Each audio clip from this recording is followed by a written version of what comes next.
Hello, Hey mate, how you doing? I'm actually okay. Yeah, I've had a bit of a weird week. Rolled my ankle pretty badly, Oh, and yeah, gosh, that hurt a lot. And so I've been off work for a few days, which oh, okay. it's had its positives. Had a lot more time with the kids. Uh, Natalie was dreading the weekend. I think she was just on the edge, and it would have been 2 days with me gone with work for like Ah, okay. 8 till 5, 8 till 6. Hmm. How'd you do your ankle? Slipped, tripped, kicked a gate slash door slash wall, and I was really nervous the first 24 hours that I broke my toe. I just thought that is the height of inconvenience, and Hmm. that is really really inconvenient. And it looks like I've just bruised, really severely bruised the top bones on my foot. Okay. It's Yeah, just walking gingerly around. yeah. Yeah, so I'm back in action tomorrow. I'll be back at work Okay. and Yeah. half term Friday lunchtime. So yeah, just need to get to the end of the week. I still Yeah. haven't heard back from the management of this school in Switzerland. So So you're waiting to. So yeah. Okay. There were positive noises, but you haven't heard back. Is there another step? yeah, wait, Is there really? another step of the process? Is there a Well, further interview or anything? the management want to meet me, have a chat. I mean, to be honest, at this stage, I want the job so bad that if they just said, "Look, for reasons unknown, we're going to need you to come out," Okay. rather than have a Zoom chat for 20 minutes, I'd be like, yeah, I Right can then. do that. See you there. It's getting a bit, I don't know. Until I have it in writing, mate, the job doesn't exist. It doesn't Hmm. matter what the head of language told me until the school actually Sure. says, yep, sign your name here. We'll have you in September. Then it's not on. But Yeah. Okay. So waiting game. it is a waiting game. Yeah. Hmm. But how are you? How's your week been? It's been all right, thanks. Yeah, I can't remember what I last told you, but last weekend I was thinking about what I'm going to do next because I finished my job in, end of this month. I'm trying to work out what I do and how I harmonize possibly doing some work with the church and working part-time, using my current skills to do so. And basically in the current sort of job that I do, because it's sort of sales focused, finding a part-time job it's just not something that generally gets advertised or generally that a business wants because they want you to produce income for them. Maybe if you've been working for a company already and you're doing well, then you kind of say, oh, I need to change, I'm looking to change my lifestyle and go part-time, and they like you and they know you and stuff. It's like, yeah, but generally within financial advice, whether it's you're giving the advice or you're a paraplanner, they're generally looking for full-time stuff. So it kind of went, oh, okay, that's interesting. How am I going to use, what could I do? And eventually I just realized one day that I'd missed a trick and there was a government body that I could look for jobs for that would probably always got jobs. And being that it's a government body, it's actually a bit of a step down in terms of what I do. There's probably going to be flexibility, probably going to be part-time roles as well. And I went, hold on a sec, why haven't I thought of this before? And so I did a quick search, applied for it, not this Sunday gone, but the Sunday before, and then heard back fairly quickly, did a technical test, which I passed, and then I've got an interview, not this week, but next. And it could be 3 days a week, 4 or 5. So it gives me a bit of time to work out what I do, to nail down what I do in the other 2 days and nail down whether I need to do 3 days or whatever, or 4. So it's all sort of coming together. And it's all coming together. And so I'm quite positive about this job. It'll be good. So yeah, it's all kind of, it's been good, exciting, I think. Yeah. Cool. What else about the week? can't really think what else to say, really. Played football on Saturday for the first time in a while, and we won 10-1. I played Savage. this. I played the second half. I haven't played for a while. I was ill at the start of this year, and I play about once a month anyway. So I'm never.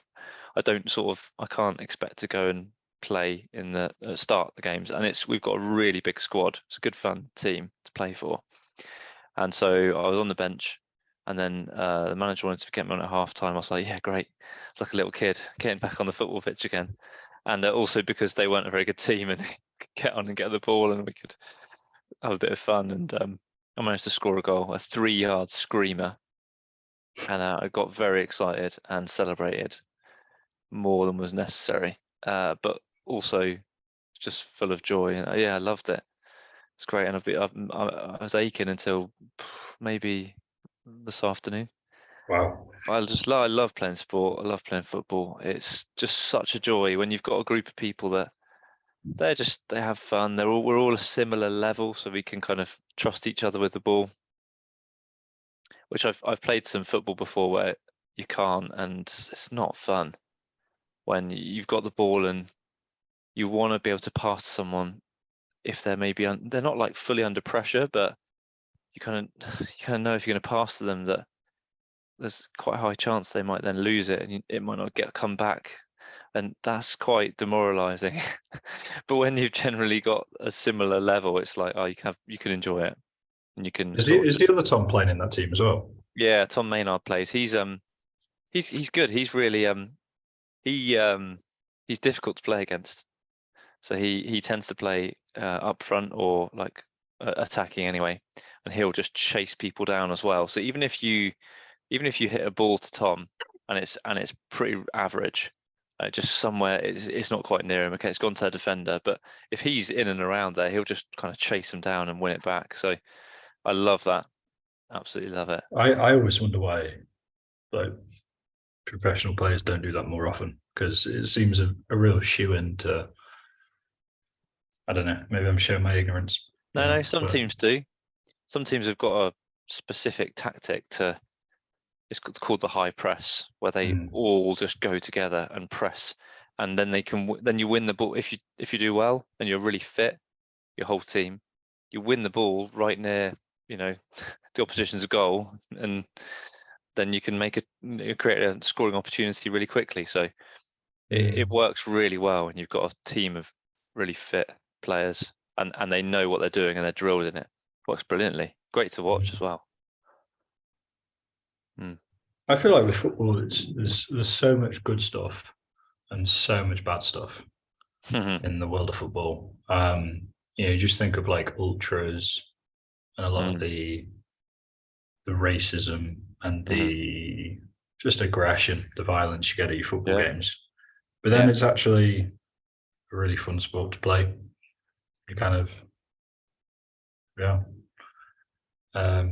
I watched the Arsenal All or Nothing, and the way that Mikel Arteta manages is just inspiring. The way that I suppose he's trying to bring that different edge to football, not shouting, not raising his voice, not being that stereotypical blunt and aggressive manager, but actually trying to care for the players and really bring them on. It was really encouraging to see. And I suppose football being the biggest sport in the world, you get a lot of good stuff and a lot of bad stuff, but it was just really nice to see that. Was this the documentary? It's on Amazon Prime, I think. Yeah, I've not actually watched any of it. I have seen him do some speech halftime or like pre-match team talks though, and he's always got he gets some sort of hook in each one. Like some sort of story or illustration or analogy to get them thinking in a particular way, and it's really clever. He must really craft those talks, because I bet he does. Some managers don't, probably some managers just kind of go, I don't know. I'm sure they prepare some stuff, but then it gets around to the game and maybe they haven't. But you can tell that he crafts those. It's an important, inspirational, strategic like moment before the game, and like you can see how much he puts into it. Yeah, for sure. He was under Pep Guardiola as well at Man City, so he's kind of under a master as an apprentice, and yeah, he's done amazingly. He's been given a bit of patience as well. Yeah. So sorry, I could talk about football a lot. What tickles your sporting fancy? One of the things I came across this week that has blown my little brain wide open is Steph Curry of the Golden State Warriors, I want to say, is NBA just superstar. Oh, okay. And which is basketball, Tom. Yeah, no, I know. Yeah, okay. And he practices in a really unique way. So rewinding a little bit, the thing about Steph Curry, like a lot of these other players who are just intensely hardworking and also very smart in the way that they work, is that he was never the biggest guy on the field. You know, he never grew up, I suppose, with his development retarded by being super big, super quick. To the extent that, you know, if you have those things, that you overcompensate. Think of, like, you know, youth rugby. A kid who's just mega big and mega quick is never going to really be encouraged to develop the technical skills. Got you. Because he's just going to run over everyone. Mm-hmm. And so Steph Curry grew up needing to basically work on these technical skills and needing to find an edge and work hard if he wanted to succeed. But more than that, more than just working hard, he's identified, I suppose, what you would call deep practice, a way to practice the skills that he needs in the basketball game, but to such an intensity and to such a complexity that when he steps onto the basketball court, it's easy. I love so it. If we give you a taste of what he does, he'll be there bouncing the basketball in one hand, and his coach will be throwing him tennis balls, and he's got to catch them like that and pass them back. And the coach is giving a tennis ball, or he'll have two tennis balls and he'll be bouncing, and he's juggling two tennis balls in one hand, and then he'll swap. You know, and so he's developing all of this hand-eye coordination. Good. He will get two basketballs, and he's got these strobe glasses on, so they'll blind him, and he'll be like boom, and then I'll get another strobe, and he'll be bouncing it. So good. He's been doing like virtual reality games to test his decision making, being able to, without having to look around, use his peripheral and make decisions and basically identify space. Yeah, and that's been translating into his game. And just basically, as I say, complicating and intensifying the basic skills of a game, so that your practice, he could do 30 to 40 minutes of practice and it would be worth 6 hours. Yeah, makes sense. 7-8 hours of practice to just some ordinary, and if there is such a thing, an ordinary NBA player. Yeah. And I think about that a lot. I think about deep practice, smart learning instead of just hard learning.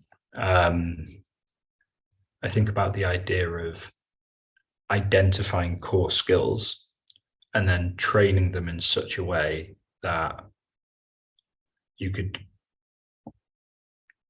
become world class at something, basically, without having to rely on, genetics or something else like that. You could take an ordinary group of kids who, with the right amount of motivation, could become absolutely world class, world conquerors, whatever it is they're doing, with a smart, in some regards even hands off, but a smart coaching regimen and practice that brings them on in their skills rapidly. Rapid learning of something.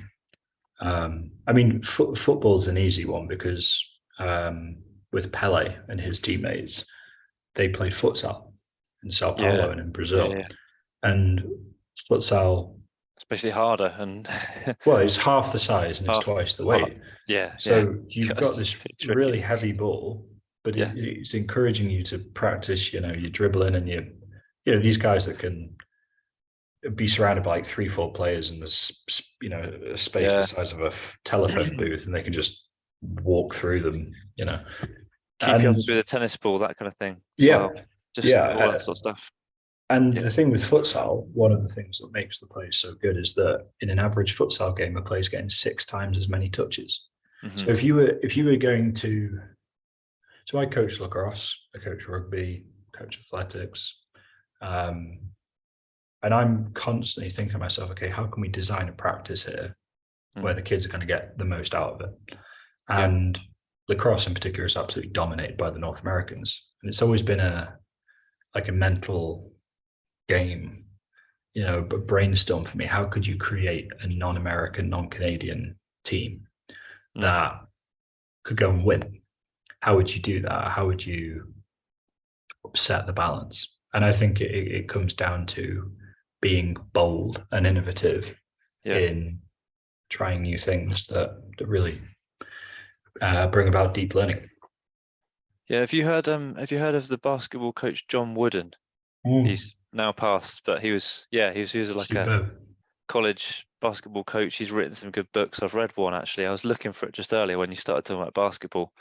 But I think he sort of epitomizes some of that, because I learned of him through Eddie Howe, who's now the Newcastle football manager, who was at Bournemouth where we used to live. And Eddie Howe in a podcast once was like, the main things I've learned as a coach have been all from John Wooden and his books. So his kind of, I think some of the stuff you said, that basically creating really good high intensity drills that with repetition, maybe working on sort of weak spots and things. He took that on into football, and he's been an absolutely fantastic manager. Whenever you hear him speak, he's far more eloquent than your average football manager. Also, when he was playing, he very much was doing this in his own playing career. He was managing himself, so he made it I think one summer, I think he might have, I don't know the story, I might tell it wrong, but I think he'd had an injury possibly or something, or one summer he just determined that to get better, he was going to work on his left foot. He's right-footed. He was just going to work on becoming both-footed, and just almost spent the whole summer with, I think, his brother-in-law, just purely working on his weaker foot, and he became adept right and left. And he was a centre-back, so I mean, it's useful in any position to be both-footed, but there are some real advantages. Who did he play for? He played for Bournemouth. He didn't play at a particularly high level, so he would have been playing generally. He would have been playing in sort of what is now League One. He did get bought by Portsmouth and play in the Championship for a while, but then he got a big injury and a kind of career-ending injury. So he finished his career probably really like late 20s or early 30s. It was pretty much finished. And then I think from then on, being the kind of guy he was already switched on to coaching and stuff. And I think he quite quickly went into it. So he's doing amazingly at Newcastle now, and probably has really, really good drills, analysis, one-on-one sort of analysis of a player's performance, that kind of stuff, just working with individual players, which probably some clubs don't do. Really intelligent guy. Anyway. Well, interesting point about John Wooden. I read a book recently called The Talent Code by Daniel Coyle. Okay. And John Wooden's mentioned in that book, because they're trying to pinpoint what is it that good coaches do, what is it about deep practice, what is it about the training, environment and what you do at training. And one of the things that they mentioned with John Wooden is that great coaches, they do praise, but they never praise you for something that's not worthy of praise. Yeah, okay. They do criticize, but they never criticize you. They never, okay. And to be honest, what Coyle says in the book is there is criticism, but it's extremely minimal. Okay. Instead, it's replaced with instruction. Nice. So I think these two guys that Coyle writes about, they went to a John Wooden practice. And they were two teachers trying to figure out how to boost the Yeah. SAT scores of poor kids in Hawaii, I think. Yeah. Okay. And they were invited. Well, they asked him, and he agreed to let them observe one of his practices. Mhm. And they they recorded everything that he said, basically. Cool. And it's something in the region of 85% of his communication was instructional. Like, do Nice. this. Now do this. Well done. Now do this. Try this. Now do that. Have you thought about that? Yeah, now do this. And I mean, I love coaching, and I often think to myself, what's the next thing that I need to learn? And Okay. there is a school of thought that says, you should ask lots of questions. And it's almost like intrinsic learning. And I think there's definite value to that. Okay. Maybe it's because of the different context that John Wooden was in. He already had super good players. He was polishing a good car. He wasn't teaching them how to throw the ball. But what they were saying is that because he was so instructional, he was just basically saying, do this, getting them to do the right thing, and then getting them to practice it in different contexts, in a wild sort of basketball environment. He was basically able to impart mastery. The thesis of the book is all about myelin, which is like the insulation around your neural pathways. And John Wooden was a master pruner, if you will. He was helping direct and guide, and myelin, he was insulating the right sort of pathways for his basketball players, because the feedback that he was giving was near instant. It was profoundly relevant. So you could always implement it. From what you're saying, you could always implement it. If you're on the receiving end of it, there's no ambiguity. Yeah. You know exactly what it is that you need to do to get better and what he wants you to do. Yeah. So that itself is, and again, if you do it well, you've done it well intrinsically. Yeah, he might give you praise on the odd occasion when you do something particularly well, but if you're following his instructions anyway, that's what he's asked you to do. You're on the right lines, and it's always, if you can always implement it, I can see how that makes you feel good as well, like as a player, and is exciting and enjoyable. And also, if it's all good and the stuff he's asked you to do is top quality stuff, and makes sense and makes you a better player, that just increases your enjoyment and you'll want to play for him as well. And just that makes so much. It's so common sense when you say it, but I try and balance it. Or is it? No, I think it is common sense. It's just I would always try and balance it with the need to let players explore their neural pathways, to explore ways of doing things. So if you considered teaching someone how to play the violin, teaching someone how to play football, they're actually very, very different neural circuits that you're building. The one with the violin is basically it's a narrow neural circuit. There is this way that you hold it. There is this way that you hold the bow and make the notes. And if you don't do it this way, you're not going to do it very well. So there's I don't think there are self-taught violin masters. Sure. Yeah, that makes sense. Don't exist.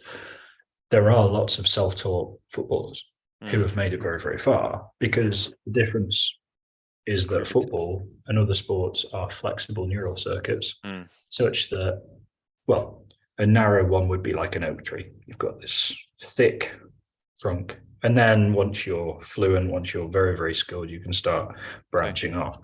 Football would be like an ivy, a wall of ivy. There's just strands going here, there, and everywhere, and you're just going upwards. Well, you've got 20, 50 different options, of how to do play. Yeah, sure. And so the difference between the coaching styles of a top violin teacher and a top futsal coach, as described in the book, are radically different.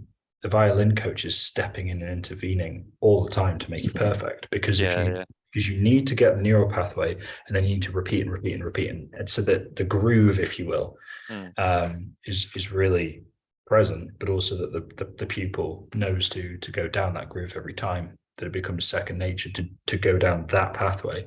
Whereas the futsal coach, he just lets the players play, and he puts them in a situation where they're trialing things and getting instant feedback. Well, that didn't work. Right, I'll go back and try something again. So, yeah, I do think about, when I think about my coaching, I think about Eddie Howe, I think about John Wooden, I think about something I read in a book about Alex Ferguson, that he would typically keep any coaching remark to less than 10 words. Nice. And it was just there as a question to a player. Like, have you thought about that? And then the session would be so designed that, you know, the player could go and trial that and figure it out. Okay. Rather than being very prescriptive and saying you have to do it exactly this way. Yeah. Ferguson was wise enough to know, well, I need him to get from A to D, you know, but how he does that is up to him.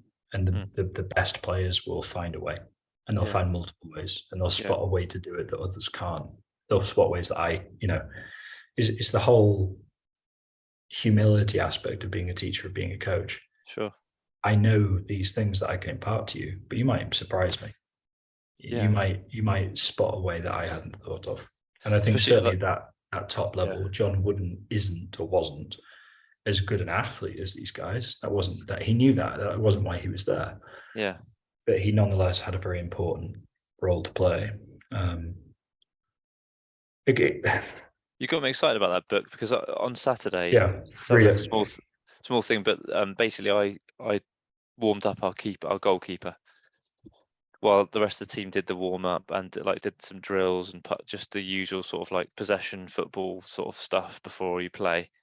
But I was warming up our goalkeeper, and I really enjoyed doing some different stuff with him, like chucking the ball at him at different heights. He's quite small as well, so I was trying to get him on his toes and humiliate him. That's what you were trying to do. No, I wasn't, because that's the worst thing you can do in a world. Right, I'm going to just smash loads of balls in the net. He's not going to get a touch. And balls in the air, balls on the ground, balls from different positions, balls from out wide, just trying to. And I was like, because I used to do a bit of coaching years ago, but it's a real buzz when you can.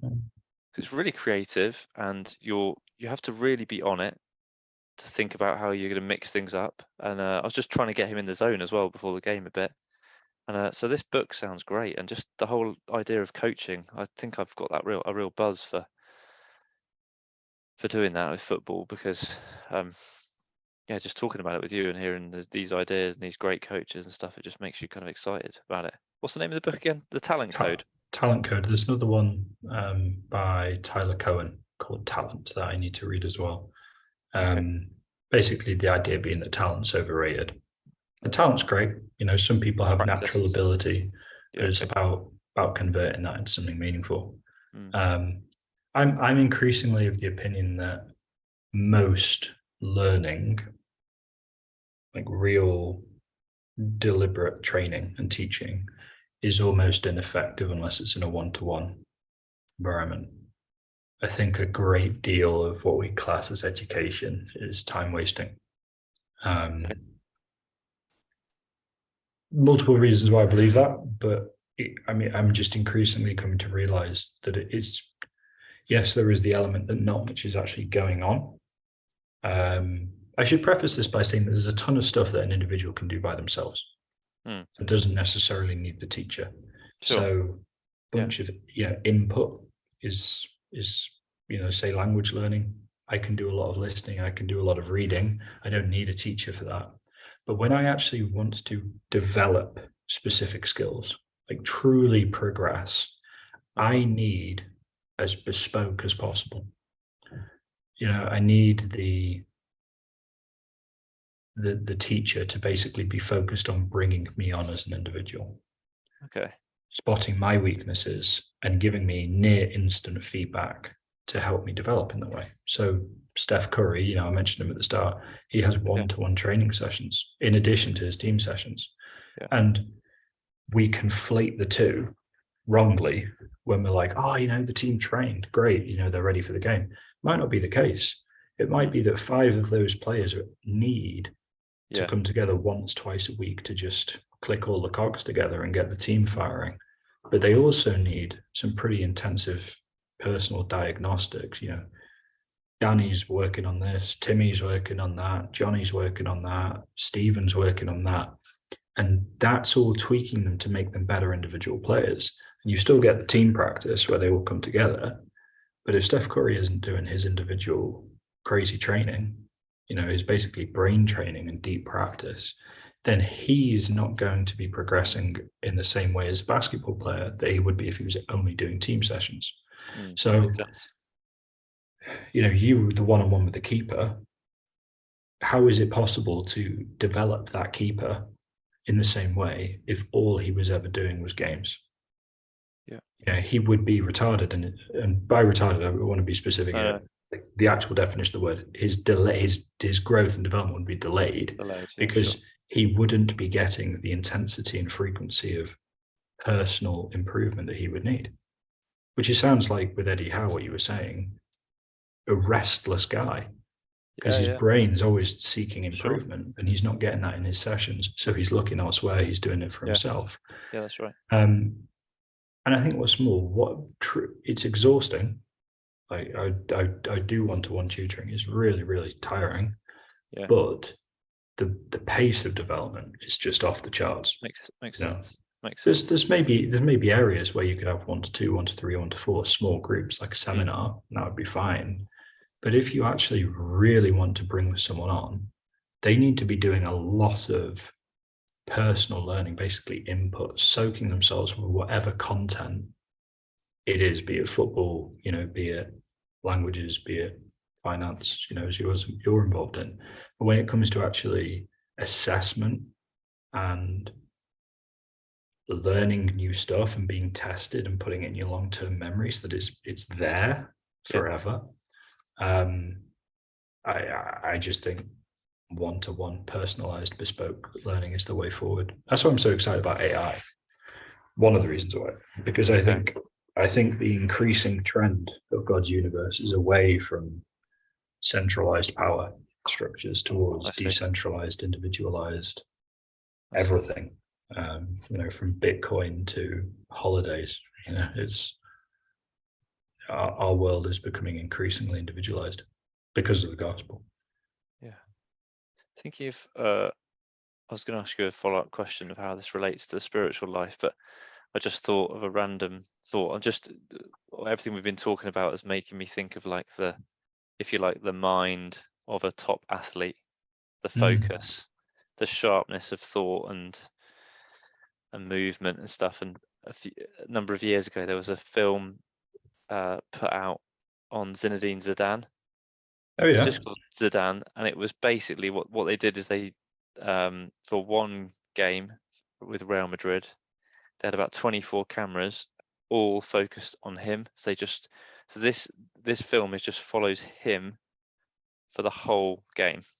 So what you're doing is you're just watching him, and it's got a really cool soundtrack. I think it was by Mogwai, like a kind of atmospheric, like post-rock kind of soundtrack. So it's got this like kind of, you feel like you're in his brain with this soundtrack, because it's kind of with the different waves of intensity, but also like with football, there's that kind of like this big rush of like 15 seconds you're really involved, and then suddenly you might just be kind of in space for a while waiting for the game to develop and come your way or whatever. But watching him, I loved it because you just got to watch him like kind of the twitchy, not twitchy, but the looks like into space, and like he's always thinking 2-3 steps ahead kind of thing. Okay, if I get this ball, who's around me? Where am I going to play it?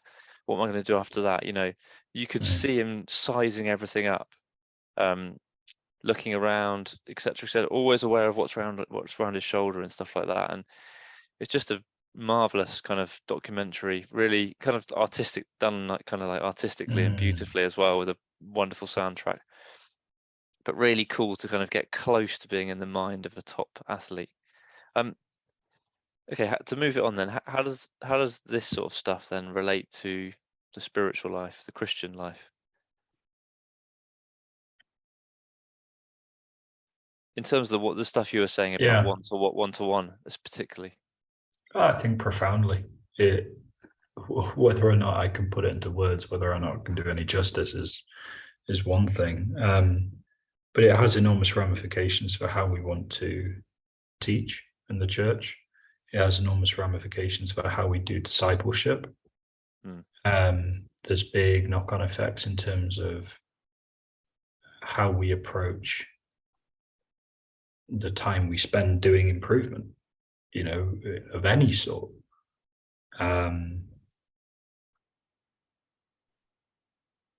Yeah.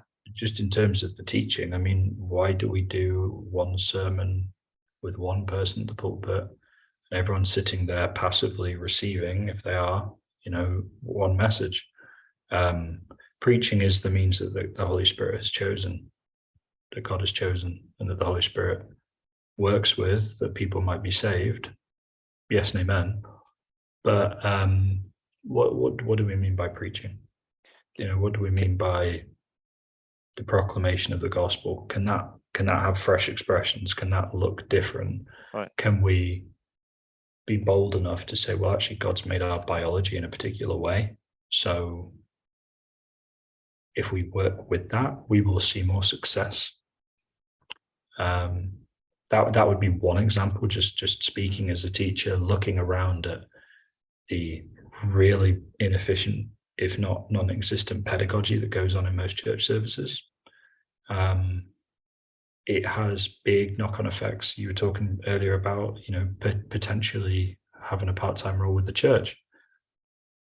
It fundamentally would force you to sit back and reflect that going deep in terms of learning, in terms of progress, is far more important and long-lasting than going wide. Right. So you're going to drill deep, or you're going to go ice skating, because the deeper you go, the more long-lasting and more meaningful for the rest of someone's life that learning is going to be. Sure. And if you want to achieve that, the best way is One-on-one. very small groups or one-on-one. Yeah, sure. So therefore there's practical application for you, Tom. What would the allocation of your time look like? Billy Graham famously said if he could go back, he would mentor 10 men for a period of 5 years at a time. And there's a man that was preaching to thousands, and he said, the impact was negligible. And I didn't really do most of it. The Holy Spirit did a lot, but it was also all the volunteers around me who built relationships with the people. He knew the limits of what God had called him to do. But he said, the depth of impact I could have had on 5 to 10 men over a 5-year period, meeting weekly, twice weekly, and really sowing into their lives. It's remarkable to me that Christ only chose 12 men. I mean, there were more. There were like 70 disciples, but the ones that we really hear about, group, 12. And of those, 3. His closest friends, there were 3 of them, and they spent a lot of time together. So it just, before I let you speak, sorry, I'd love to hear your thoughts on it, but it's a real challenge. It's very, very challenging to me as an educator and a coach, because we've all got egos, and we all want to have the biggest impact and bring thousands of people to Christ, and have a life-changing impact upon tens and hundreds of students, and we want to have all of this success because of what we've been doing. And actually, real success is long-term. We're talking decades, if not generations here. That's where the real fruit is found. And sometimes it really can be as simple as sitting down and teaching children a single letter, and doing that a lot, and going slow and deep, and taking the time to do these things. It's such a symptom of the sickness of our culture that we think we can legislate our way out of an educational sinkhole. The fact that our children, our young people, don't know anything. Well, we've got a structural problem. Our school system is not fit for purpose, doesn't work.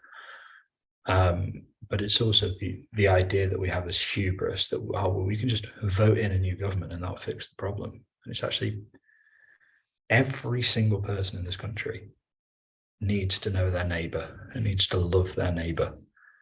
And what I mean by that is that our worlds need to shrink, basically. We need to stop worrying about the spheres of influence far, far, far beyond our control, where we know nothing, we have no influence, and actually shrink it back, not becoming narrow-minded and bigoted, but basically saying, okay, where have I got influence?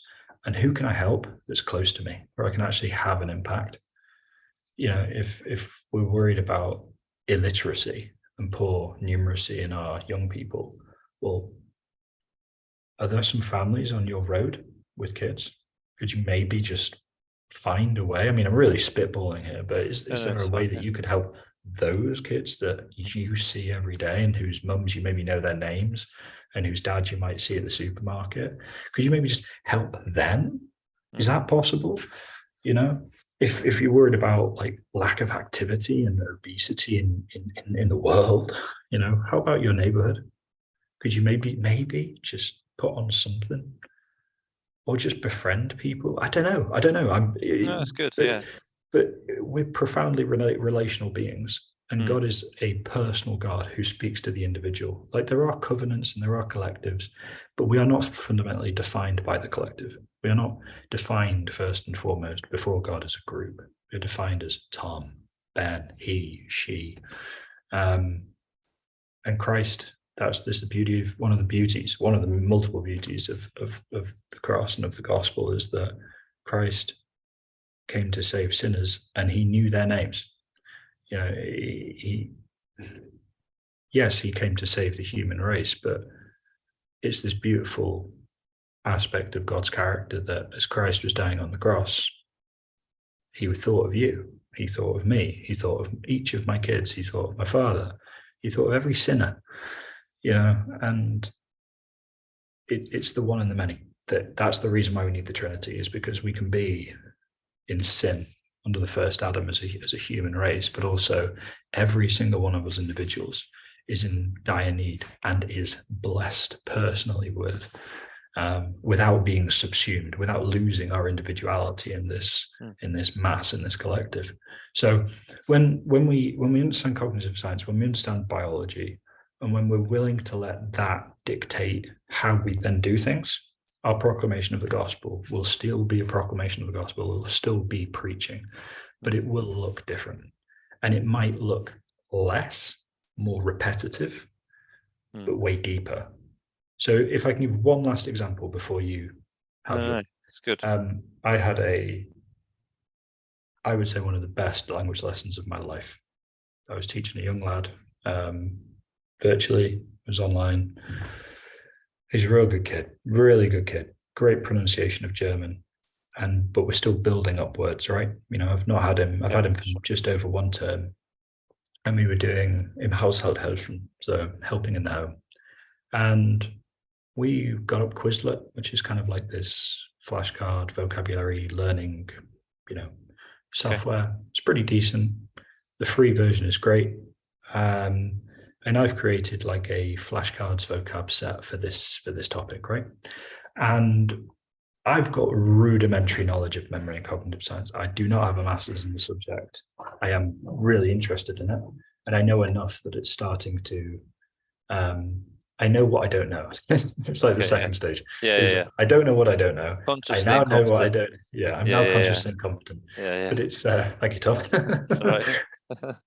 I'm consciously incompetent, and but I know enough that it's beginning to test and change the way I do my teaching, the way I frame homeworks, the way I introduce topics, how long I spend on a topic, etc. And I'm seeing some real fruit. So this is probably one of the best language lessons I've ever taught. We got through 7 phrases in half an hour. 7 phrases, right? He knew those 7 phrases at the end of that lesson. Yeah, sure. And we had repeated them in a slightly different way, with slightly different stages each time. Yeah. 3 times. This is what I'm doing, is like, like, so with Duolingo, with the Latin that I'm doing, it gets you, you know, you're filling in gaps in a sentence. You're hearing it, then having to write it. That's the more like extended version. You're reading it and then translating it into English. So there's like about 5 or maybe about 5 roughly different ways they'll come at a sentence or whatever for you to get your head around it. Yeah. I mean, it's similar to that. It was more just obviously this is I had some flashcards, just click and it flips it. Really simple, really efficient. And my role was managing that interaction, basically providing the food, if you will, a bit like a chef, providing the food. Oh, you didn't quite like that? Let me change that. I'll add a bit of seasoning here, or I'll change I'll add this, take out this ingredient. But because I wasn't afraid to go slow, temptation is, we need to do 25 phrases in this lesson. And hey presto, at the end of it, I don't know if you've ever Googled the forgetfulness curve, but after about 10 minutes, 15 minutes, you've forgotten in the region of 30 to 50% of what you've just seen. So repetition is absolutely essential. You have to recap things. And the forgetfulness curve means that with timed repetition, so this is why Memrise is very useful, because they use this as their format. The timed repetitions basically get larger, right? So it goes from like 10 minutes to an hour to 3 hours. It's just this exponential increase of time between when you need to do repetition in order to refresh it and lock it into your long-term memory. It takes about 5 repetitions for something to go through the short-term working memory and go into your long-term memory. That doesn't mean it's rooted. So once it's there, you then need to repeat, and repeat to basically engrave it, embed it there. So this lesson, we did that. And he now knows 7 phrases extremely well, great pronunciation. But what if tomorrow he learns another 7? And then the day after that, he learns another 7. And if I'm willing as a teacher to go slower, but just that inexorable plodding forwards. Sure. And I'm willing to chunk things together. This is another conversation about memory, but rather than just like syllables or words, you try and maximize how much you're learning with each chunk in your short-term working memory. He's learning loads. And that then becomes a slightly different metric and not so much a motivation, but a way that you do your teaching and your coaching is that you're not afraid of plodding. You're not afraid of going at a slower pace because you know that what's being covered is actually being learned. This is really good. So I think you're going to say yes to this probably, but sometimes I think in church we might know some of this stuff, or to a differing degrees, people might understand some of this stuff in their own work life perhaps, and they might be really well practiced in some of this stuff in their work life. But then when you get into church, it's like you don't necessarily bring this wisdom and this practice into kind of our Christian walk, I guess. And the one thing I was just thinking about as you just said all of that was just the amount of scripture that tells us basically I'm just thinking about Joshua 1:8. So keep this book of the law always on your lips, meditate on it day and night, so that you may be careful to do everything written in it. Then you will be prosperous and successful, etc. And the most nourishing practice that one of, if not the most nourishing spiritual discipline that I've kind of learned is just learning the Psalms or learning scripture, learning it off by heart, saying it day after day, maybe night after night, so that you can, if you're walking along somewhere, I can just think of a psalm and start to just speak it out and kind of pray it, So like if I'm walking in the countryside, it'll be, I lift my eyes up to the hills. Where does my help come from? My help comes from the Lord, the maker of heaven and earth. And I'll kind of just recite it so that I can just be out and about and do it, but only because I spent time loving and enjoying this psalm and speaking it out loud and slowly memorizing it. Yeah. So there's a lot of spiritual disciplines, fasting, prayer. There's a lot of different spiritual disciplines, but learning and memorizing scripture, I think that's something that from this conversation I'd like to do more of myself, because it was always beneficial, but do with other people as well. If we were talking about those one-on-one things, just go out for a walk with someone and let's just take a psalm with us and let's just read it out and let's just absolutely. walk, because also physical, I think there'd be science about this as well. Yes, there is science But behind it. physical motion and reading and learning something, I think works well. There'll be science behind that, no doubt.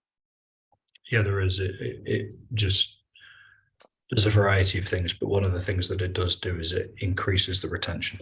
So anything that's going in is staying in, basically. And if you imagine like a canal, right, and the lock, as it comes down, less water can get through. As you open it, water's gushing through. So that's kind of like a filter, a barrier, and being active. So it's. I don't know if this is something I'm called to. It's. But if you actually worked from the end result backwards, would you end up with classrooms in state schools the way that they look? No. Would you end up with a system of education that looks remotely similar? Maybe remotely, but it would be very, very, very different. And it's convenience, isn't it? It's all there because of convenience, really, and economics, tradition, economics as well. Yeah. You would end up with this. This is why AI is so exciting, because AI is going to blow this right out of the water. If you work backwards and also have this vision of what is truly effective with biology, cognitive science, then actually your whole motivation for having a teacher is different. The whole need, the role, the function of the teacher is different. It's not really there to be crowd control.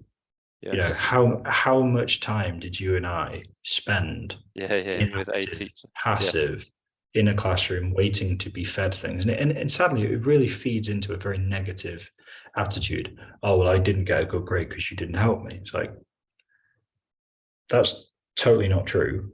But if you've never been taught how to learn, and then you've never been invited to dine at a banquet, a buffet, then how are you ever going to have the attitude that I need to go and do revision? You're going to need someone to do stuff for you. And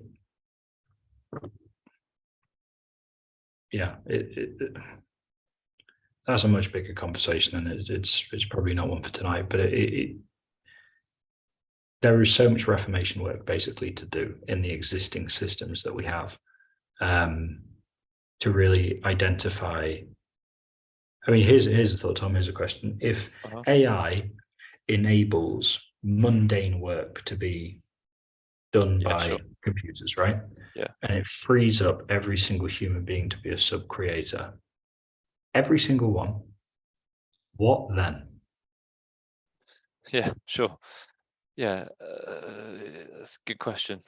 And anything that's not actually useful to the human project, to the humanness of every individual, and the individual giftings that God gave each human being to fulfill as a sub-creator, what then? It's a pretty radical thought, because there's a whole bunch of stuff that a whole bunch of people do that is either just killing time, or it's kind of addressing the lower ranks of Maslow's pyramid of needs, right? Food, shelter, security, whatever. If society is progressively automating those, so they're done, it's not that they're not being done, they're being addressed, then, the conversation about universal basic income, because people don't have anything to do. And then you combine that with like virtual reality. I mean, you think porn's a problem now? It's like, it's going to be legit mind effery, how real it's going to be. What happens then? What happens when every single human being has the ability to tap into higher order, higher function, work, creativity? Yeah, I mean, I suppose my first boring thought is to kind of like work out what can AI do of the mundane tasks and cover, and what things will actually still humans need to do, even of the basic stuff. So, I don't know, but growing things, whatever. um, I don't know. I don't know. I've got a lot of thoughts there. I think that's a big, it's a big question. It's not one I'm going to be able to give an answer to, is it? Let's be honest, right now. But I've been seeing people talking a lot about ChatGPT, aren't they, at the minute, and talking about different jobs and are they under threat and things like that. Oh, Actually, I don't think there'll be lawyers in 10 years. I saw a funny one, Ben, where someone asked it to write a worship song that could be both about God and my boyfriend, and it's like it read like a Chris Tomlin song or something like that. Honestly, I'd have to try and find it. That's hilarious. I like Phil Wickham. I actually like Phil Wickham. I do too. His song "You're Beautiful" was the song that the Holy Spirit used to save me. Oh, really? Yeah. So I know that song off by heart. There you go. But it was so funny. I read it. I was like, yeah, I could see that being sung and played. Sort of, I don't know who would do it, but yeah, that was a bit of a tangent, but relevant still. if you throw in some stuff like AI art, okay, and AI animation and voice generation,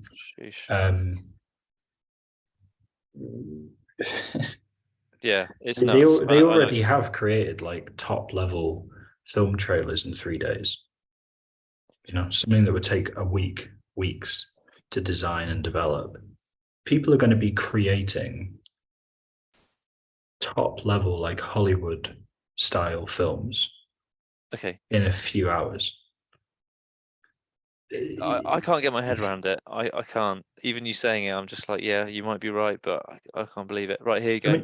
Have you ever watched? Do you want to hear the lyrics? Yeah, you hold me close, you never let me go.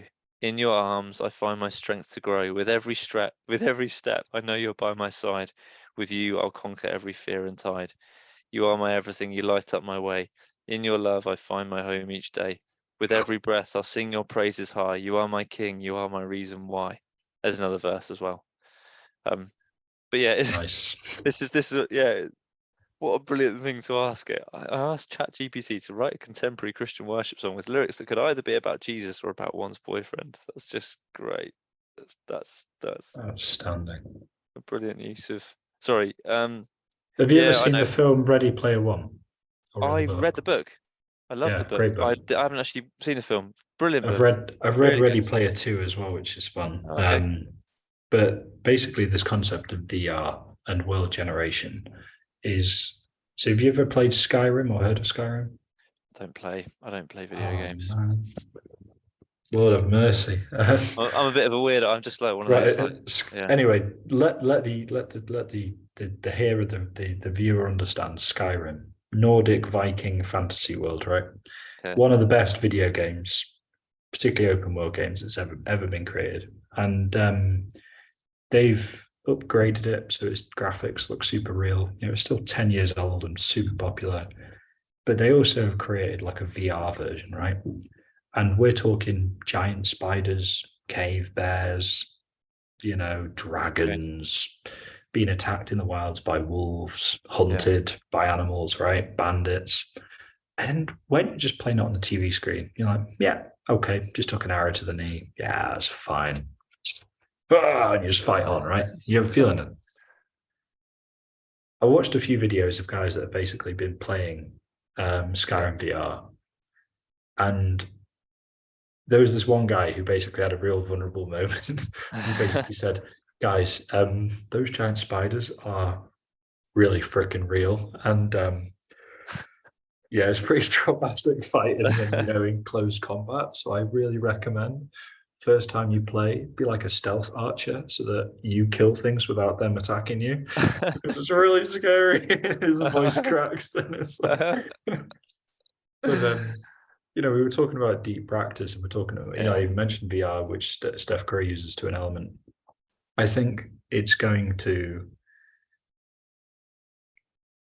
I think there's thousands of % of improvement available in terms of efficiency, in terms of how time is spent, in terms of that bespoke personal curriculum that AI can start to provide.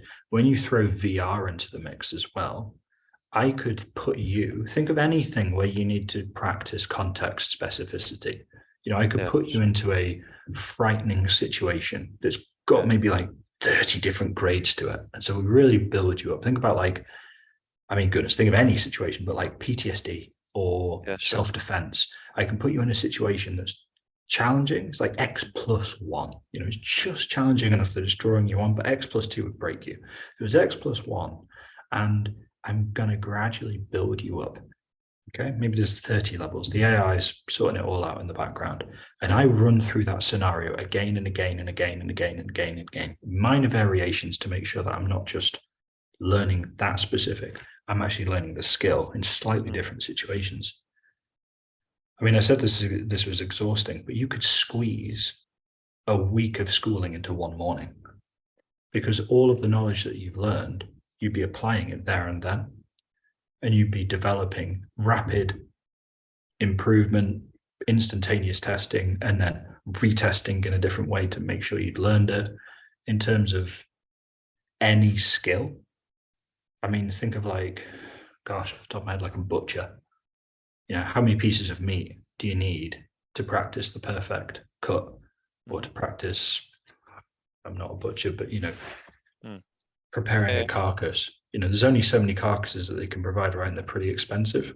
Well, that's the thing. To get better, you need experience. You need to do it. In order to actually learn something, you need to do it a lot. Yeah. And you also need to be able to figure out what you did wrong, and then immediately correct it, and then immediately do it right, and then do that again. And the people who are giving the job and taking a risk on it, we're going, I want to make sure they're kind of half decent within a few. I don't want to be wasting all my resources. But I spoke to a butcher at the Newt near us, that lovely, I don't know, like a National Trust style sort of park, and they've got a farm shop, and I was chatting to the butcher. He was like, yeah, the training takes like 2 years. And I was like, what? What are you doing with these people? But he explained to me, well, they kind of have a curriculum. It's not very intense, but they also just need to learn things in the shop. And I'm like, oh my gosh, the human potential here that you're just wasting, just through poverty of resources. You could stick a guy for 3 days in an intense butcher training, virtual reality curriculum, and I promise you, he'd come out the other end and he'd be able to do it perfectly, because he'd have done it 50, 60, 70 times in different scenarios, and it'd have been intense. But you think about language learning, why do you ever need to go on an exchange ever again? You could just upload Berlin City, like year 8 level. And I'll tell you this from experience, it's traumatic going to a new place for the first time, particularly if your language level isn't at the right level. Imagine if you could program that video game that you're walking around in. Everybody wants to talk to you. Everybody. And everybody wants to talk to you at X+1 level. So just a little bit ahead of where you are. And I'm the teacher, and I'm uploading the vocab that we need to practice for that day. So that vocab gets recycled in every conversation. Remember, everyone wants to come and talk to you. So you are being bombarded with input, and you're having to use output. And what's more is that the AI that's creating all of these characters is really benevolent, really kind, really reframing what you'd said wrong and helping you practice it. And it's all these lovely old ladies and bin men that want to help you learn German. And you just think, this is insane. We can't compete anymore. Yeah. Okay. So I see that you are. What I'm going to do is try and put a different angle as well, because I can see how excited you are, and I'm getting excited about the possibilities. But then, basically, okay, you're going to just say, "Yeah, I can do this as well," okay, because you've got humans who, I guess there's different skills we want particular X person to learn, whether it's a trade like butchery, a language, whether we're talking about young people who are still kind of just learning in some kind of education, or whether we're talking about someone going into a job or moving into something completely different, a new career, and they need some intense kind of preparation and training. I can see the huge benefit here. what about when human gets discouraged and gets struggles with motivation or whatever it is in that context? Can we replace the the human alongside them, who's kind of encourages them to keep going, supports them, whatever, kind of just helps them monitor their progress and put them into new situations? And basically, within everything you've said, there's still someone who's kind of supervising and guiding that whole process. But can AI even do that as well? Yeah. Yeah, and that's the kind of thing where I'm just like, this just blows my mind. I'm like, yeah, I'm not fit for this conversation because I just don't know enough about it, and I'm also kind of like, but you did highlight earlier that I suppose where I'm coming from is, what's the damage as well?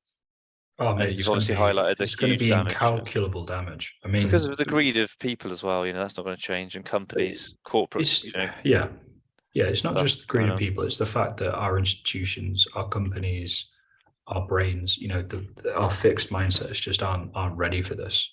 And the change is coming. This train's coming down the track. It's going to come. The shakeup's going to be real. I think there is going to be enormous room for human beings to step in, because if we've got the best possible outcome and the worst possible outcome, and let's be a little slightly pessimistic, we're closer, we're in the middle, but we're close to the worst possible outcome. That's still huge change and huge improvement. But the human element can never properly, it can be mimicked to an incredibly high degree by an AI, but it can never properly replace a human. And so, just speaking from my area of expertise as a teacher, almost all assessment is going to need to involve an analog, offline, off-grid oral assessment, oral exam, where we have a chat. It's like a medieval PhD. Right. They stand up and defend your thesis. Yeah. And it's going to be far more human. Tell me, describe this to me. What do you really think about that? And it's just not going to cut it anymore. Be like, oh, it's interesting. Oh, I don't know. It's like, well, actually, this is really important. You need to know something. So AI and VR is going to increase the rate of efficient learning by an incredible degree. So you can learn things super quick, and you can immerse yourself in situations that you would never be able to find. You'd never, ever able to find the optimum language learning situation. Just doesn't exist. You make do with what you're given. Yeah. And you muddle through somehow. What that then means is that you are able to accumulate the raw materials very, very quickly, incredibly quickly, incredibly efficiently. Being able to then translate that into action, being able to have that assessed properly by a human being who's able to ask the question, yeah, but why is it beautiful? Yeah, but what does God's love mean to you? Those aren't questions that a computer can adequately answer, because it can't speak from it can speak from accumulated experience. They can't suffer either. No. So AI is here to stay, and it's going to be a tool, a really, really powerful tool, and almost like a slave. That we have some automaton. That's where the word robot comes from. Rabota, to work in Russian, and rabotniki were workers, and that's where the idea of a robot came from, is something that does work. So for me, it's indelibly part of the reversal of the curse, is that we will be doing less work. We have found ways, with God's blessing, to undo aspects of the curse and their hold on us. And that frees us up to do more dominion work, if you will, to expand our tent, but also enrich that which we have. And if I'm able to learn the information super quickly and super efficiently that I need to then go and use that to do something. I mean, that Tom's the new frontier, is that when a vast amount of time that we currently spend inefficiently trying to obtain data and trying to obtain information, well, how much time do we spend learning wisdom, right? So it's that transfer of knowledge into wisdom. Well, that's where we need situational guidance and mentors and the human element to take our hand through situations and be like, yeah, it's not enough that you know a tomato is a fruit. You don't put it in a fruit salad, sort of thing, working through the book of Proverbs and be like, yeah, but how do you live wisely? It's not enough that you've got all this money accumulated in your index fund. How are you going to spend that wisely? How are you going to honor God with that? That for me, where the human element is going to come in, is now you know all of this information. What are you going to do with it? How are you going to take good and godly action in God's creation? Sure. So it's massive. It's massive, mate. The character element and wisdom, humility, all the kind of virtues, fruits of the spirit, all those things that you can't automate. Well, so you have people running away. You have people who just still cling to their ego, who'll be maybe grabbing hold of loads of knowledge and stuff, but running away with it and doing damage. And then equally, hopefully you'll have some people who are wisely using it and developing character alongside knowledge and expertise. So yeah, it's the same now, but kind of supercharged kind of environment development, I suppose. Well, my job as a languages teacher should really be under threat. If I was actually exposed to the market, it would be under threat soon, because already you can buy an earpiece that translates in real time, Tom, translates in real time the language that you're hearing, translates it into your language. Okay. And the person with their earpiece is hearing your language and it's translating it into real time into their language. Mad. Absolutely mad. So there's the Tower of Babel curse reversed. Yeah, sure. Yeah.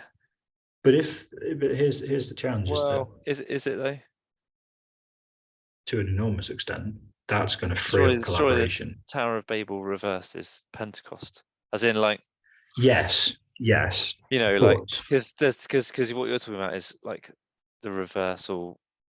I'm talking about the reversal. It is a logical reversal.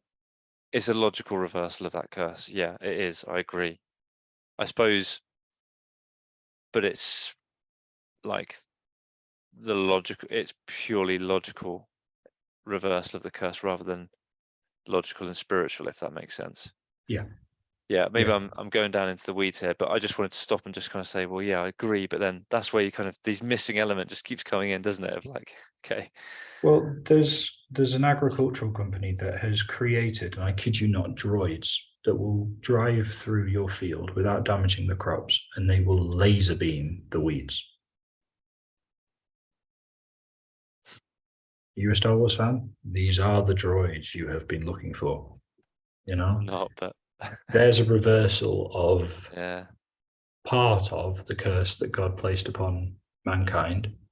You will toil, you will sweat. Nah, joy's doing it. Now, I still want to get dirt under my fingernails. I still want to be involved in the garden, but I'm not involved in the garden as a means of urgent, worried, hurried, stressed, life or death survival. I'm there because being in the garden is good for me. I'm there because I take solace and peace from being in that environment, and it blesses me and restores me to then go and do other work, right?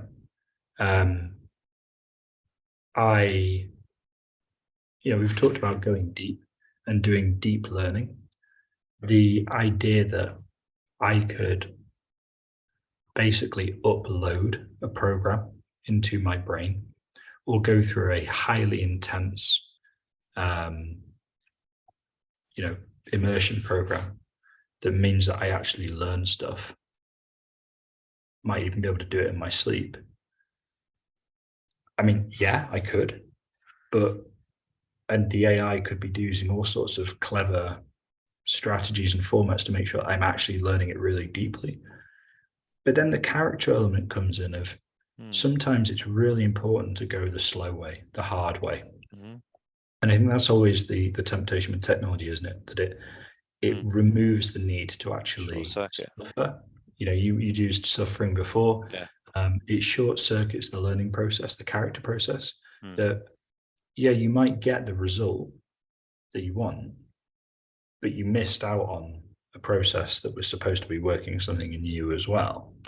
And whenever I reflect upon technology, I recognize that there's an enormous blessing that comes with it. Vastly increases productivity, removes inconvenience, whatever. Yeah.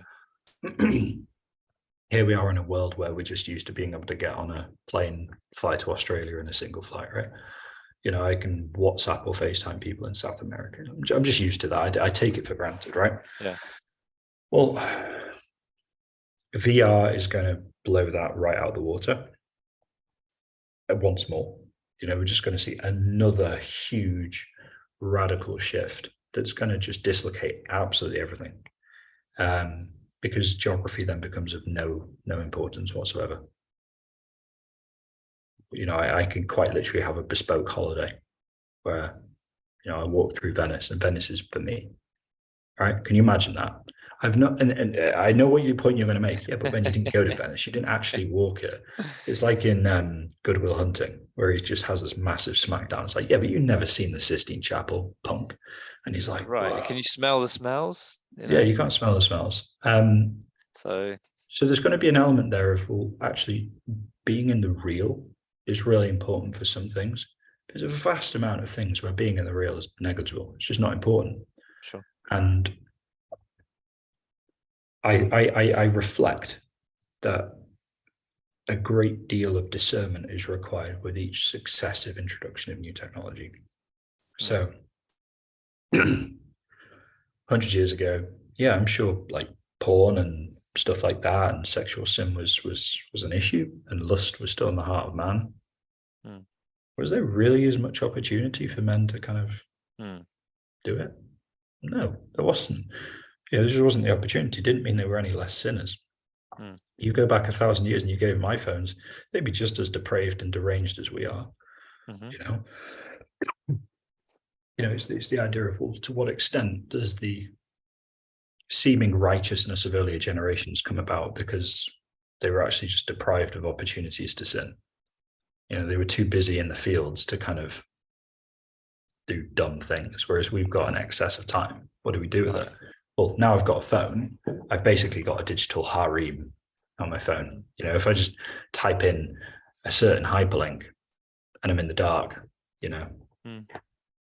no one's there, I can get up to all sorts of stupid and sinful, disgusting things. It's shameful. And that's why we do, that's why, increasingly women as well, but that's why men do it in the dark when no one can see them, because we all know instinctively that it's perverse and disgusting. And pornography is a huge problem in our society and in the church as well. That's not going to go away. I mentioned it, half an hour ago, but the idea of discernment and character, I mean, there's a question for you. How do we navigate that need for radically increased wisdom, sanctification, righteousness, discernment of new situations, new contexts that are very, very, very, very complex? Think like Star Trek level simulation, and you kind of take that technology and you apply it through the lens, the filter of the heart of man. You're going to get some wacky, weird stuff. It's real dark. You're going to have some great stuff, but on the other hand, the potential for sin is enormous, and the potential for genuine damage to human beings is going to be immense. How do you navigate that in the church today? Where's the innovative church that's kind of having conversations saying, we're not ready for the age of AI? Our people, our friends, brothers and sisters in our congregation are not wise and discerning enough to deal with what's coming. But there's someone out there who's thinking about it. We need to find that. That's almost like like something we should do after this is research. Who is speaking about it? Because someone will be somewhere. And then I think that's a challenge for you, though, mate. Is that we're looking down the barrel of this incredible change that's on the way. It's already here, and I think AI is going to be a slower introduction than VR because VR is just so obvious. Just put on a headset and boom. So I think there's two strands I would think about then. Is that yes, it is a challenge for me, but there's going to be people in the church. I mean, globally. Sorry, can I preface that, Tom? When I said Oh. a challenge to you, I mean it's going to be a challenge to you as someone who wants to work part-time in Yeah, the yeah, church and yeah, growing sure, themselves. of That's what I course, yeah. meant. No, it's good. And there'll be people out there, some people already thinking about this and doing stuff and talking about it and trying to work through what it actually means for us, how we can use it positively, how we need to think about its destructive tendencies, what it means for our parenting, what it means for our all that kind of stuff. And then on the other side, it's just another reminder almost that to grow in sanctification and to like encourage and genuinely try and help other people to embrace spiritual disciplines. I know I mentioned spiritual disciplines earlier, but something on my mind, just something I think we shy away from a little bit because we're worried about being legalistic or whatever. But we're going to be training ourselves. Paul talks about, I'm rubbish at quoting certain verses. You're training himself so you might not be disqualified. I can pull it up, but I train my body like an athlete so that, let's find it. And just the spiritual disciplines.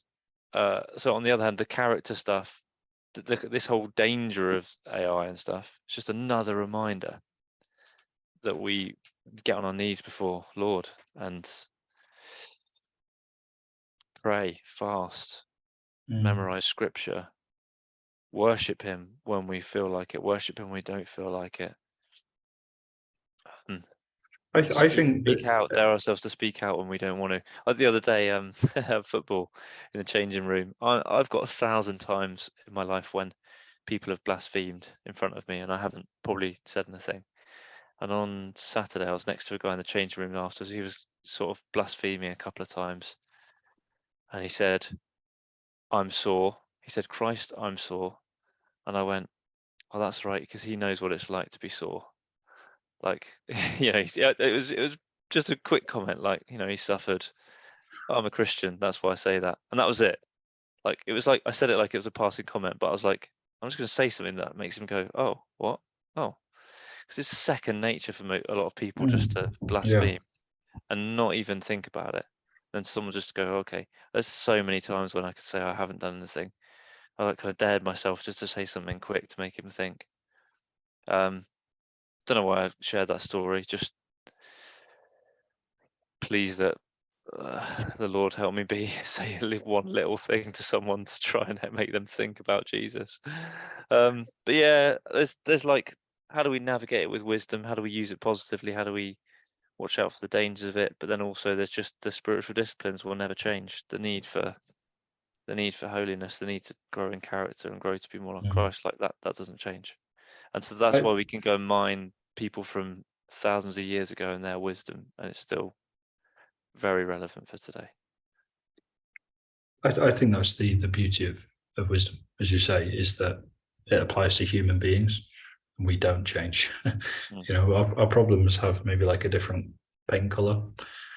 It looks slightly different, but in root and function and in principle, they're the same. And they come back to the same problems. I reflect on. I am just so excited, man, about like this marriage in good situations of AI with human ingenuity, human creativity.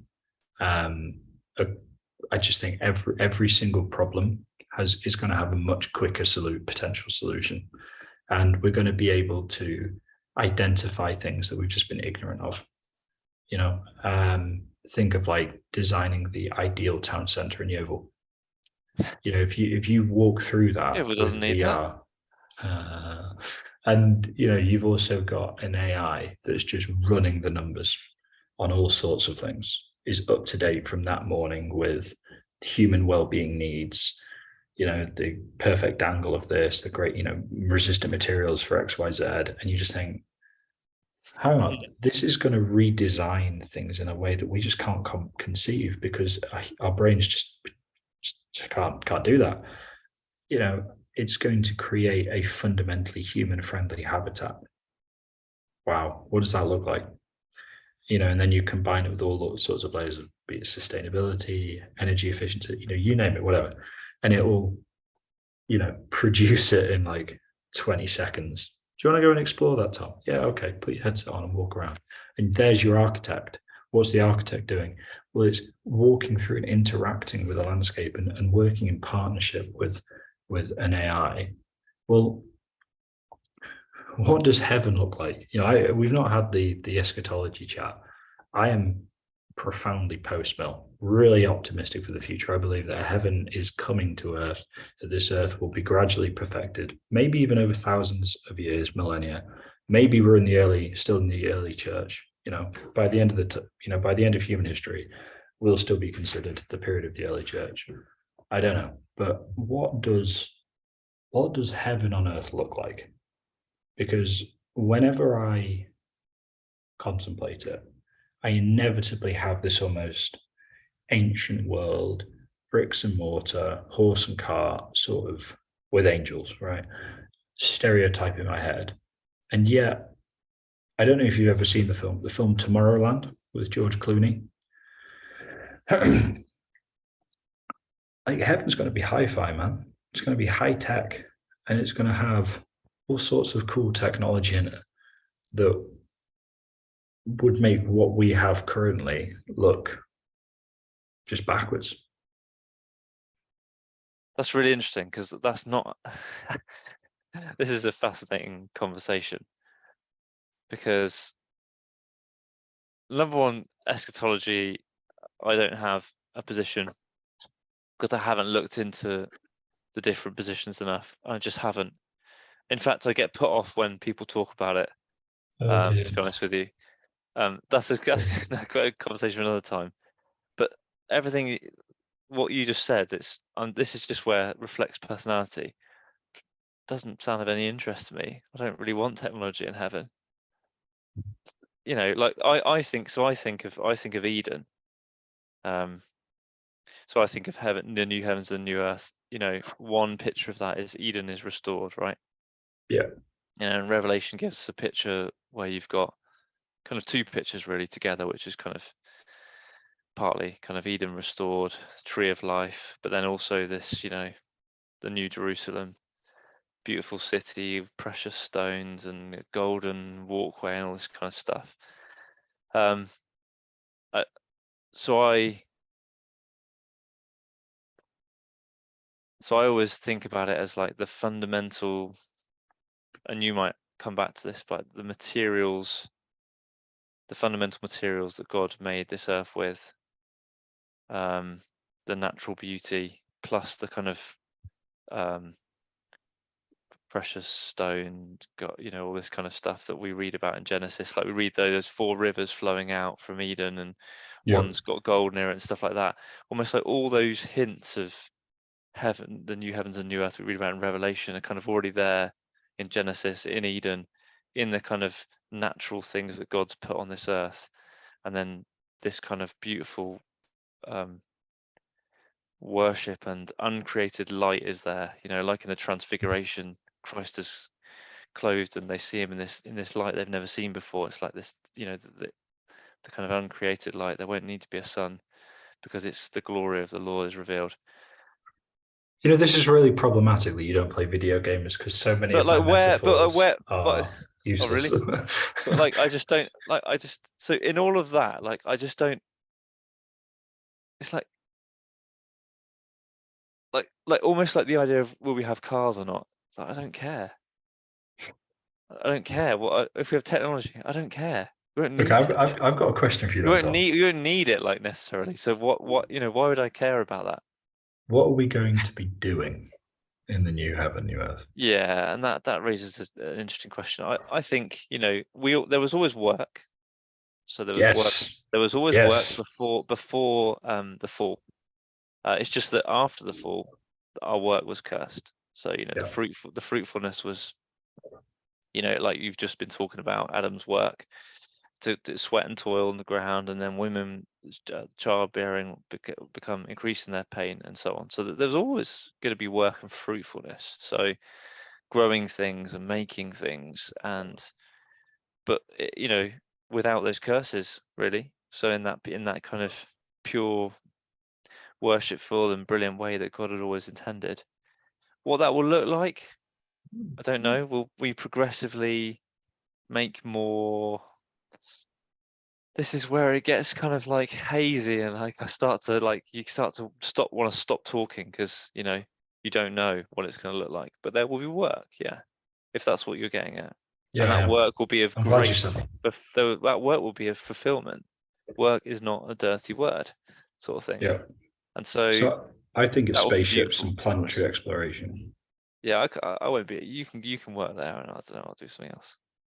No, but So, like I'm joking. No, I it think makes sense. genuinely Yeah.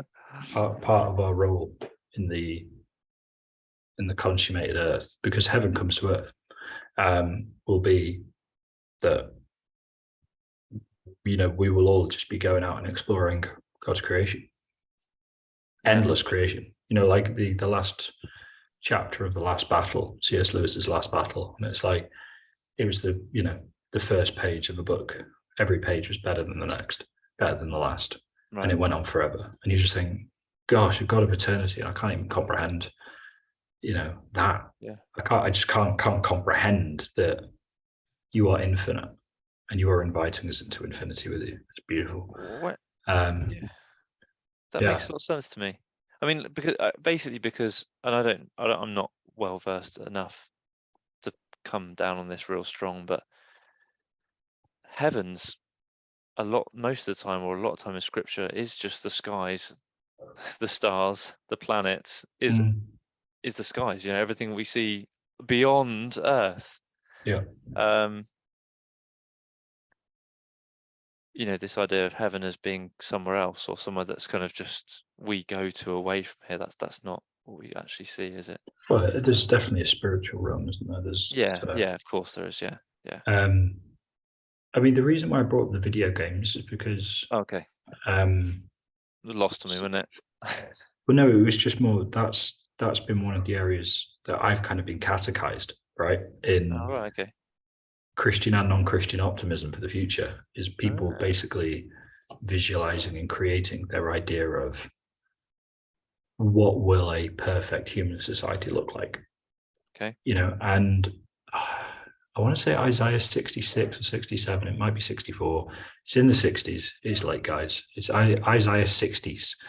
But basically, there's a prophecy which will be fulfilled, where it talks about the new earth, not the new earth, but the earth as God's covenant comes to fulfillment and fruition. God's blessing pours out upon the world. It has such radical ideas as human beings will live longer than trees.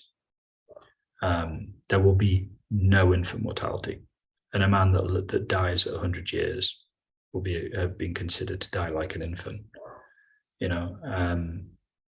There's some pretty radical, very clear and very earthy, real world sort of predictions that will apply before the consummation, before Christ returns, to kill the last enemy that is death, because the prophecies involve death. There can't be any death after that, right? Sure. So we've got a long, long way to go in terms of human civilization reaching that apex, reaching that point where, how long does the longest tree live? Like 2,500 years. Like the Bible's saying, yeah, there'll be a time when you'll live longer than Adam lived. Yeah. Like, wow, that's incredible. But the thing that gets me is that we're already seeing non-Christians toying around with technologies for very, very different reasons, but similar technologies, like, for instance, artificial wombs. Now, I don't want to get into a conversation about artificial wombs, yay or nay, but the idea that you would try and remove the curse of childbirth from a woman, how do you do that? Now, trust me, I mean, we're both dads, we both had, had wives that have had gone through pregnancy and given birth to children. It really is not as simple as just boil it down to the function of giving birth. There's all sorts of stuff that's going on. It's really important to the mother-child relationship, the bonding, even just the baby's head coming through the birth canal imbues the gut biome so that the child basically is going to have a really strong immune system for the rest of their life. But you then think about like fake meat, lab created meat. Now, these people are toying around with it because of like climate change. But the idea that how do we reverse the idea that there has to be death? How do we reverse killing? I say reverse, how do we reverse engineer the need for death out of our systems? If I could create for you, Tom, an artificially created, an artificial steak that tastes the same, molecularly is the same, has not needed anywhere near as many cows to die, and is way cheaper, healthier, whatever, you name it. If we could get to that point, which one would you rather go for? Okay, my problem with all of this is that my issue with this is that it's kind of people try. So this idea that it's reversing the curse and these kind of things, or like God's going to do all of this. Like he's going to get rid of death, and he's going to, make everything new. We're not going to, are we? Through technology.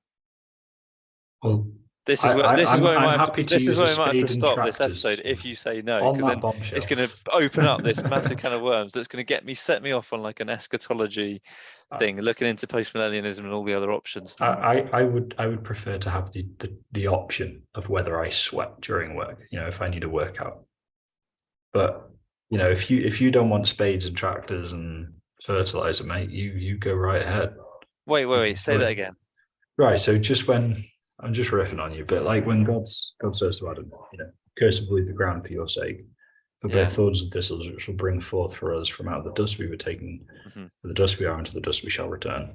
So we talked about droids, roboti, robotniki, robots, and how AI, androids, robots, you name it, whatever form that they take, will basically relieve the burden of work. We will still work, but it removes the curse from our work, right? The toil and the sweat, the discomfort. But it doesn't if a natural disaster comes along or something. So right, but it doesn't. So that's the problem. This is where I'm kind of hearing you and I'm going, but no. So there'll always be problem solving. God's gonna do that.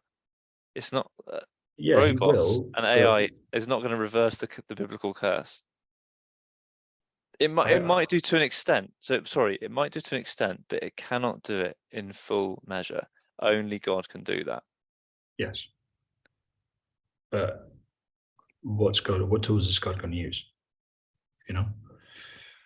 How is he going to do it? Is he going to give us, as part of our dominion mandate, as we go out as humanity, as we build his civilization, that he blesses that civilization with tools that civilization then employs to further more dominion? My wife is texting me to go to bed, so that's a good idea, because we've gone into 2 hours in, man. Is that our longest? We started a bit slow, talking about football, just getting into the groove, and we've ended on, I think, a really, really good cliffhanger for a future episode. Definitely. We need to talk about eschatology, post-millennialism. Absolutely. And can I just check? How does God bring about, the ending, okay. and the erosion. I prefer the term erosion, because sometimes God works like that, and other times God works in 500-year chunks, and then you kind of see how he works. Tonight I'll be like Googling Tom Zoom call ends, episode ends, Tom Googles millennialism. Yeah. Spend a lot of time reading about it. But, I'm going to shut. Last thing I'm going to say is, like, when God gave that curse to Adam, Adam had not yet tamed a horse, like a shire horse or an oxen. That was all yet ahead of him. And yet every single time something like that was done, it increased the efficiency of one human being, one human farmer. And now we're at the point where one human farmer could quite literally farm a smaller percentage of one continent. I mean, it's just nuts, man, how efficient technology is. And this comes into the question that I posed earlier, is when you've got this level of efficiency in technology and it is almost robbing human beings of stuff to do, well, what happens then? Do we still need homesteads? I think yes. I would like to have an allotment, even if a droid could do it all for me, because it's good for me. I don't want to be reliant upon my allotment to feed me, because what if the crop fails? It all kind of comes in. What if there's a natural disaster? Well, we've got a bunch of tech that can kind of prevent, predict, see it coming, adapt to it. We've got architecture that's designed around. Yeah, but what if DEFCON 5 happens and everything goes down? Oh, right, well, that's a good point. Let's talk about that. Let's factor that in. But 99% of the time, that won't be the case. And we're going to have 5,000% increased efficiency in technology advancements that basically mean that our role as, sub-sovereigns, viceroys in God's creation, our role is going to drastically change, because the stuff that was foisted upon us by the curse is gradually removed, which means we're stepping into a new role, which was kind of our original role. And that's new territory for us. Because for so long, basically for human history, we've been dealing with the lower rungs of more immediate human needs. And now we're stepping up into like higher order systems thinking.